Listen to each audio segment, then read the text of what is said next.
শুভ সকাল বন্ধুরা সবাইকে। তো আজকে তো সরস্বতী পুজো। তো এখন সকাল সকাল উঠে গেছি, 3টের সময় ওঠা হয়ে গেছে, স্নান সারা হয়ে গেছে। এবার স্নান করার পরে এবার যাব ভোগের রান্না করতে। তো আজকের এবারের ভোগ দেবো ভাবছি মা সরস্বতীকে বাসন্তী পোলাও। তো বাসন্তী পোলাওটা কীভাবে রান্না করবো আজকে তোমাদের সাথে শেয়ার করব। চলো বাসন্তী পোলাওটা রান্না করা যাক। বাসন্তী পোলাওটা রান্না করার জন্য এখানে দেখো আমি বাসমতি রাইসের চাল নিয়েছি। এবার তো গোবিন্দভোগ চাল দিয়েও করে থাকি, তো আজকের বাসন্তী পোলাওটা কিন্তু আমি বাসমতি রাইস দিয়ে করব। তো এখানে আমি চাল নিয়ে নিয়েছি 500। চালটাকে এবার ভালো করে 5 থেকে 6 বার করে ধুয়ে নেব।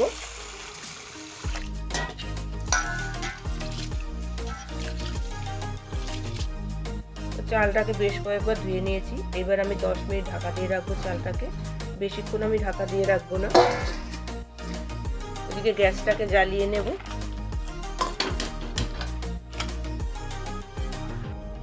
কড়াইটা গরম হয়ে গেছে, কড়াইতে দিয়ে দেবো ঘি।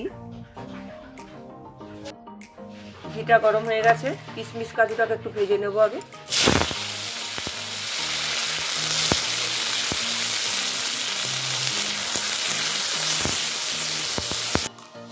এদিকে কিশমিশ কাজু বাদামটা ভাজা হয়ে গেছে, এবার নামিয়ে নেব।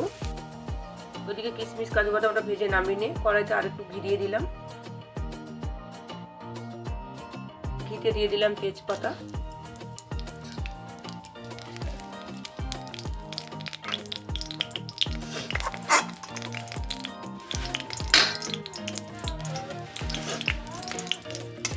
দিয়ে দেবো গোটা গরম মশলা, এলাচ, দারচিনি, লবঙ্গ।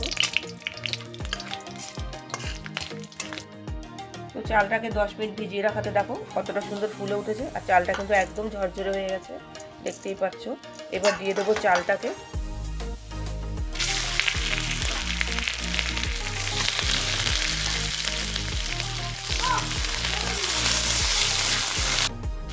চালটাকে বেশ কিছুক্ষণ নাড়াচাড়া করে নিয়েছি। এবার দিয়ে দেবো সামান্য পরিমাণে হলুদ।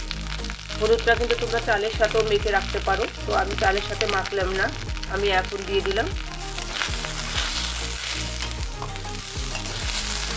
হলুদটা কিন্তু অবশ্যই পরিমাণ বুঝে দিতে হবে, তা না হলে কিন্তু অতিরিক্ত হলুদটা হয়ে গেলে হলুদের গন্ধ হতে পারে।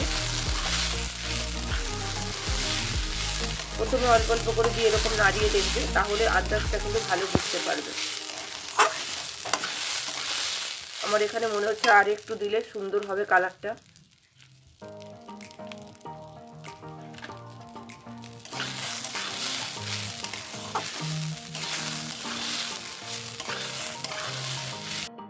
তো চালটাকে কিন্তু বেশ কিছুক্ষণ আমি দেখো নাড়াচাড়া করে নিয়েছি, আর কালারটাও কিন্তু কতটা সুন্দর এসছে। এবার চালের মাঝখানটাকে আমি একটু ফাঁকা করে নেব। ফাঁকা করে এখানে দিয়ে দেবো আর একটু ঘি।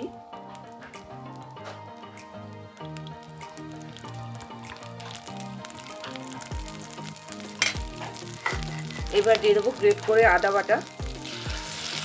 আদা বাটাটা এই সময় এইভাবে দিলে কিন্তু কাঁচা আদার গন্ধটা আসছে না, সেই কারণে আমি এইভাবে আদাটাকে ব্যবহার করেছি।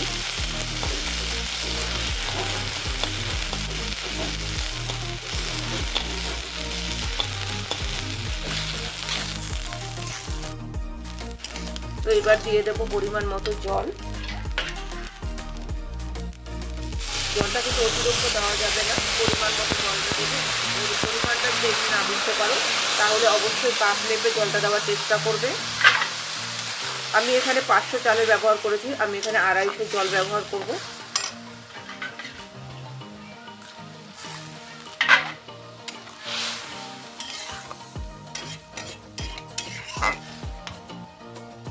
জলটাকে দিয়ে গ্যাসের ফ্লেমটাকে আমি একটু লো করে দেবো, যাতে আস্তে আস্তে হিটে হিটে বেশ বাসন্তী পোলাওটা সুন্দর সেদ্ধ হয়ে যায়।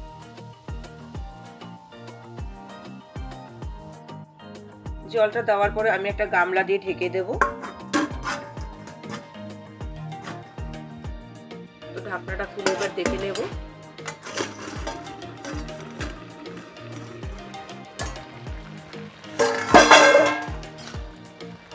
এবার দিয়ে দেবো পরিমাণ মতো নুন। এখানে আমি সন্দক নুনের ব্যবহার করেছি, যেহেতু ঠাকুরের ভোগ রান্না হচ্ছে, তো সন্দক নুনটাই কিন্তু ব্যবহার করাটা ভালো।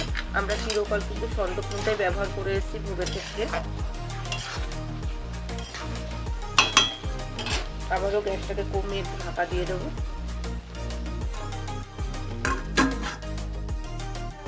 তো ভাতটা দেখো অনেকটা কিন্তু সেদ্ধ হয়ে গেছে। তো এবার দিয়ে দেবো আমি কিছু কাজু কিশমিশটা ভেজে রেখেছিলাম।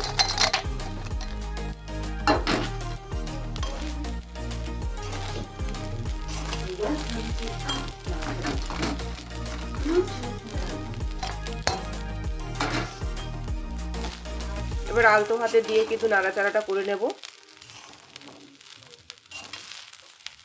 দেখো বাসমতি রাইসটা কিন্তু কতটা সুন্দর দেখো ঝরঝরে হয়েছে।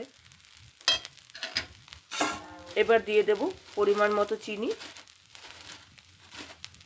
চিনিটা কিন্তু সবসময় কিন্তু চালটা সেদ্ধ হওয়ার পরেই দেওয়ার চেষ্টা করবে। চালটা যদি আগে দেওয়া হয় তাহলে কিন্তু চালটা সেদ্ধ হওয়ার সম্ভাবনা থাকে না।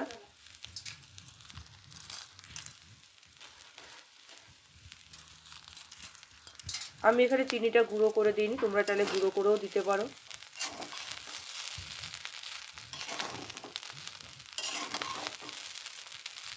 দিয়ে আবার আলতো হাতে একটু ভালো করে নাড়াচাড়া করে নেব, চিনিটা যাতে ভালো করে মিশে যায়। তো এবার দিয়ে দেব গোলমরিচের গুঁড়ো।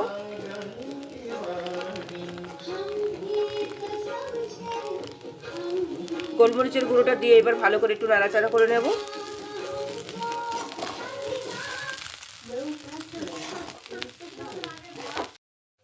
এবার দিয়ে দেব নামাবার আগে গরম মশলা গুঁড়ো।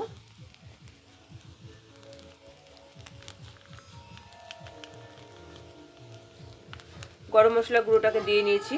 এবার একটু নাড়াচাড়া করে নেব, আলতো হাতে মিশিয়ে দেব।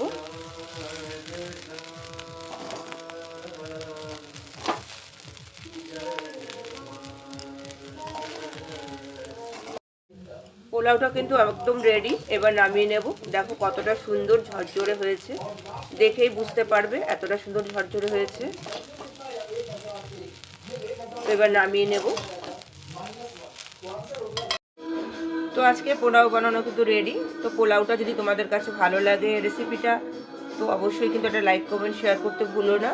তো আজকে এখানেই শেষ করলাম। সবাই ভালো থাকবে, সুস্থ থাকবে। দেখা হবে আবার কোনো একটা নতুন ভিডিওতে তোমাদের সাথে।